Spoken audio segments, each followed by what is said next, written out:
which I was. And you've been listening to Mike Vrabel there, but big breaking news out of the NFL. Cowboys fans have been waiting for a decision. His contract was coming up on the 14th. One day before that, Mike McCarthy will not continue as head coach of the Dallas Cowboys. That is the very latest from our senior NFL insider, Jonathan Jones. This ends a 5 tenure in Dallas, which featured 3 playoff appearances, just 1 postseason win. The Cowboys went on to have a disappointing 7-10 record this past season. McCarthy's worst since his first year in Dallas.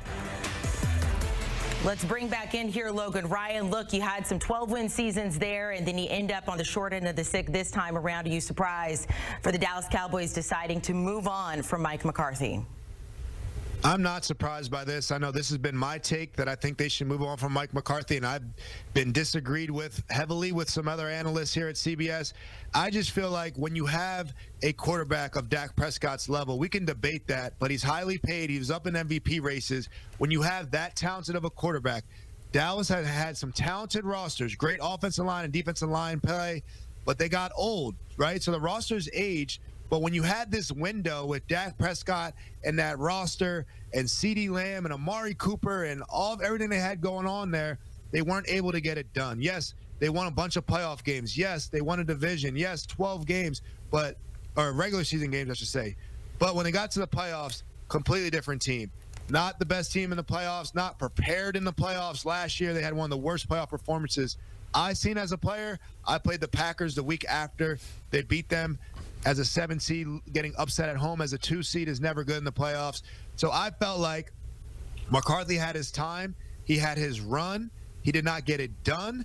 I know Cowboys fans have high expectations every single year, and they need to bring a coach in. And I don't know who right now, but they need to bring a coach in to unlock that potential, to get the best out of his players, not only in the regular season, but in the playoffs. And I think that's why this move was made.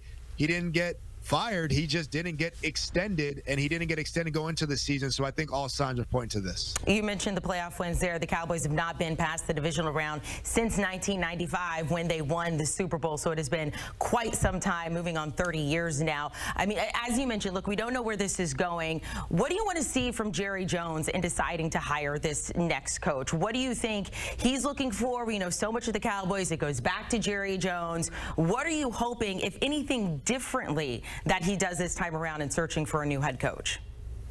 Well, we want to see that Jerry Jones has a plan, right? That's the biggest thing, because sometimes when he's dragging these contracts out late, it's like, what was your plan? What was your plan with the Dak Prescott contract? You waited longer, paid him more. What was your plan with the CeeDee Lamb contract? He held out in training camp, then you eventually paid him, which we all know he should have got paid. What is your plan with Michael Parsons? So you didn't extend Mike McCarthy.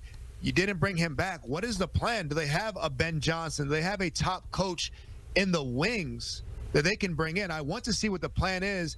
He must have identified somebody. If not, he would have brought back Mike McCarthy, and it had to be somebody better than Mike McCarthy if you want to let Mike McCarthy go. So does Jerry Jones have a plan here? And what that is what I want to see, because I know the coaching job in Dallas comes with Jerry Jones has roster management issues over your head.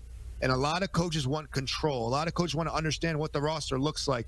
What are those conversations? Is he willing to give up some of that management to the coach? And who is his plan at that coach? That's what I want to see. Is there a plan at the end of this one for Jerry Jones? I think that's what's so frustrating probably from Cowboys fans is some of those things you mentioned. Look, it doesn't necessarily fall on the coach. It is those contract decisions where he's waiting too long and that he's overpaying a lot of these players, or he's playing what the market is, which is more expensive than what it would have been had he taken action a little bit earlier. So how much does it matter? I mean, what difference can a coach make that he brings in if he were to get a Ben Johnson, who, by the way, we know everybody's going after? I mean, what sort of coach is going to make a difference with this Cowboys franchise? I mean, great coaches make differences right away. Look at Jim Harbaugh and the Chargers. Yes, they did not get it done in the playoffs, but he got the best out of a lot of his players for that point. Listen, coaching in football matters more than any other sport, because every time the ball starts from a dead ball stop. That means a coach draws up a play versus another coach, and you have a better plan for your players. You can have better success in the outcome there.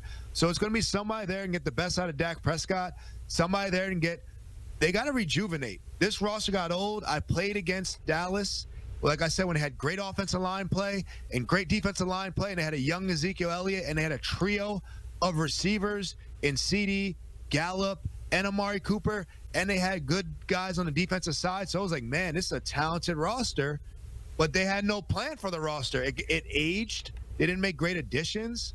They only had subtractions. Now they have no running game. So I need to have a coach in to take some of that away from Jerry and figure out the plan going forward. But I think a good X&O coach, somebody that understands what we're doing, you have Dak Prescott, get some more pieces on offense, score points, you could always figure the defensive side out later. Going into the season, look, this is a Cowboys team, and you mentioned just the talent, the names that are on this roster, and some people said this is a postseason team. It could potentially be a Super Bowl team. If you get the right coach in there, if you have the right plan from Jerry Jones, they went 7-10 this season, and yes, you have the Commanders who are looking phenomenal right now in that division, as well as the Eagles. Can the Cowboys compete next season if you get the right pieces in play in this division? What are the pieces, right? We got to see what the pieces are. The Eagles have something with Saquon Barkley now that, and a young defense that isn't going anywhere. A.J. Brown's under contract. Devontae Smith's under contract. They got Goddard under contract. Their offensive line is good. And then they have all these great young pieces on defense. So you can't assume that Philly's just going to fall apart next year. They're not going nowhere. And, oh, by the way, this rookie quarterback, Jaden Daniels, might be the most poised rookie we ever seen. Got the first road victory in the NFL in how many years for a rookie quarterback to do that. So the Commanders, they're going to have money. They're going to bring some players in to build around Jaden Daniels. They're going to get better. So this division is getting better. Now, the New York Giants, I got the helmet behind me. I can't speak on their plan right now. I don't know what that is. So Dallas right now is looking like they're solid third in their division with an aging roster. So, yes, you can bring a coach in, but we got to see what the players, we got to see what these pieces are. A great head coach and a quarterback is half the battle. I like Dak as a quarterback. He's a very good quarterback. Don't hate on that fact. He is a good quarterback. You got to have a good head coach. That's more than half the battle. But your division is looking like some young, hungry teams are only getting better. Absolutely, Logan Ryan. We appreciate the time. The breaking news here, Mike McCarthy and Dallas Cowboys not coming to an agreement about his contract extension, so he will no longer be the head coach of the Dallas Cowboys. Added up, there are now 6 head coach openings. There were 6 for a second. The Patriots filled that. Tack on the Dallas Cowboys, making it 6 once again out there. We will have more on this coming up. The way the defense ended the season, pressuring Sam Darnold, I think they're going to try and have to hit Jay in early, right? And I think Aaron Glenn's going to be aggressive in this ball game. So I think Detroit takes care of business, but it's awesome to see Washington back, winning playoff games, first time since 2006. It was fun to watch last night. Dan Campbell and crew will be looking to bite Jaden Daniels' kneecaps off in this one, as he said so many years ago. So this is when you kind of put the proof in the pudding. The other game that is maybe a little unique when it comes to the Vikings and the Rams playing in Arizona due to those wildfires. But on top of that, you got a 14-win team in the wild card round. And on the other side, the Rams, who at one point we didn't even see a postseason run, but they turned it on late. How might this matchup weigh out here between these two? I think this was probably the most intriguing matchup of the entire wild card weekend, right? Two teams playing well coming into the postseason. I know Minnesota had that loss versus Detroit in the last game of the season, but you mentioned it, 14 wins, really impressive season from them. On the other side, I think the Rams, halfway through that season got healthy and started to play really good team football. I think they're running the ball well. Kyron Williams, really, really good out of the backfield for them. I think Stafford with Nakua and Kupp. I expect this one to be a high-scoring game tonight. I think Stafford's ability to handle pressure is going to be the key to the game because Brian Flores is going to send it at him. He's been very good at his career. He's tough. He'll stand in there. He understands how to get the football out of his hand. But the way he does it tonight, I think, is the key to this football game. If he handles the pressure, I think the Rams win.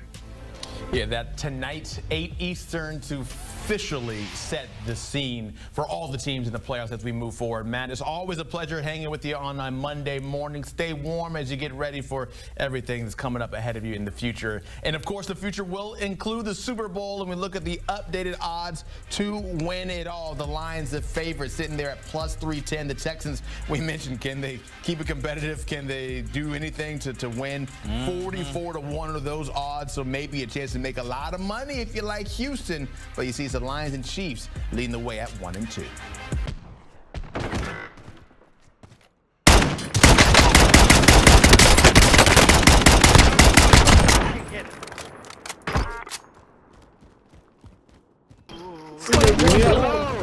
No. Leave.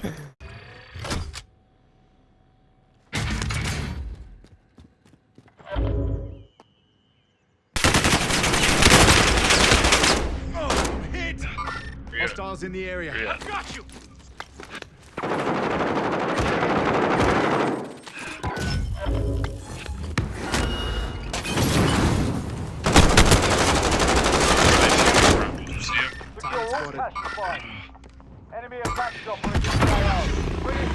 Hey, sorry guys.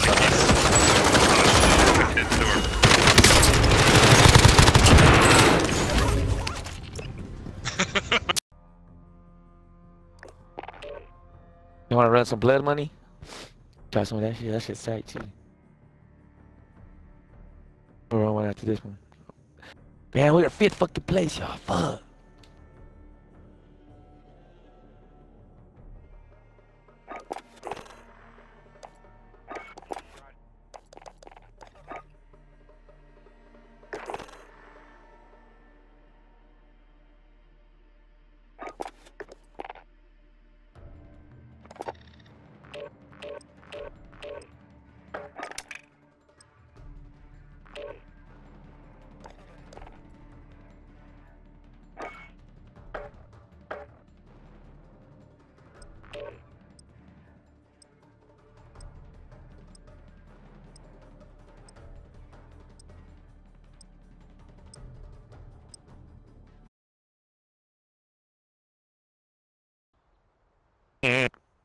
Lose.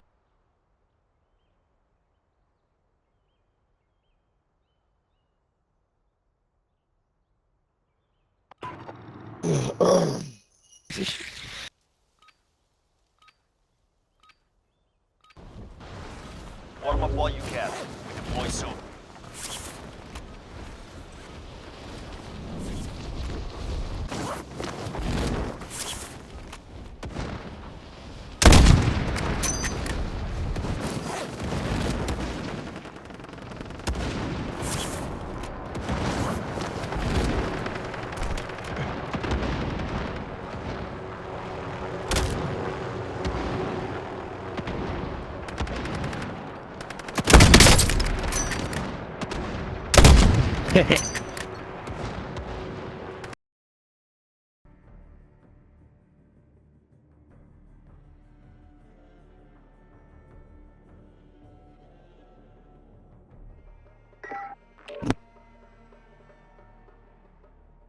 Bro, I can't believe I went 13 and 1. Joe the guys in this game again, bro.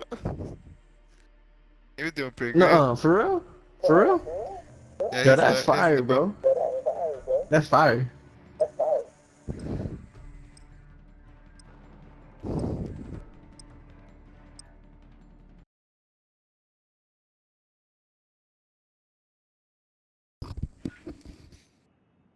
But I'm hungry.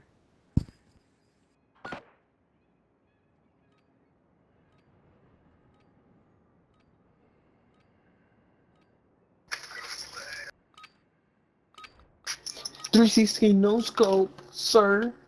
Okay. Get kills with these weapons. Win.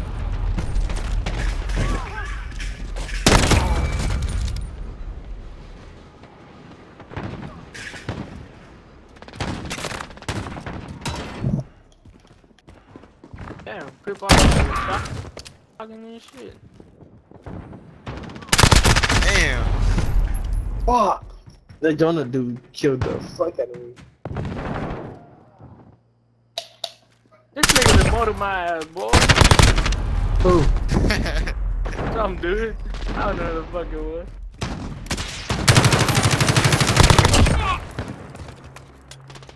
I was already in the shotgun. You almost had me, sir.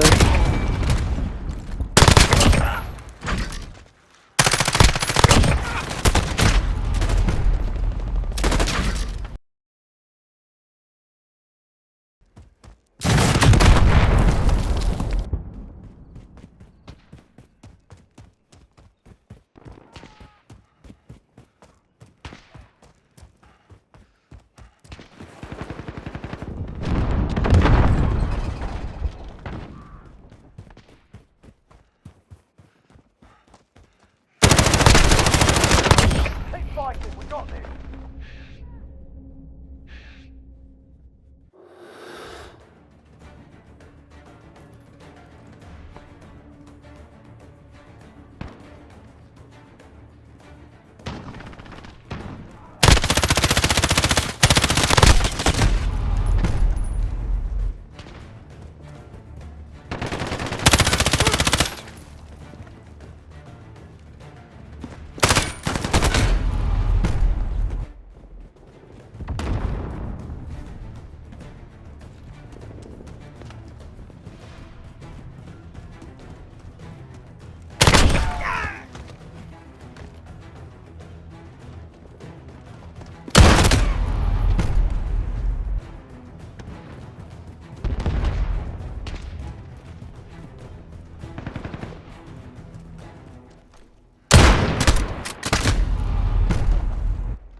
One more to go.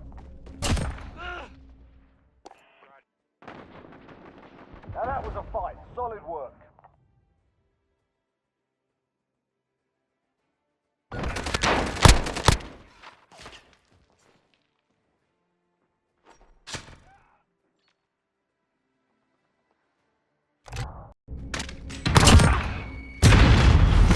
They're making us fight for it. Keep at them.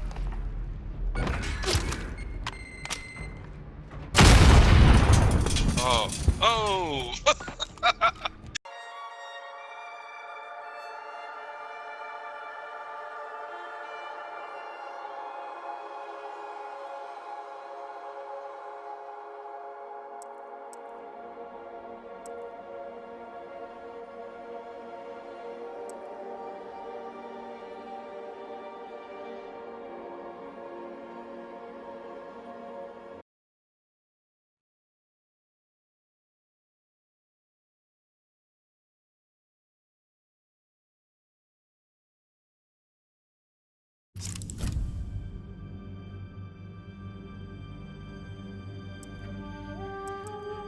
Sub-Zero. Sit down.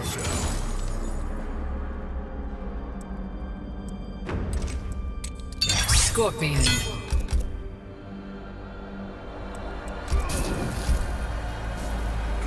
Special Forces Desert Command.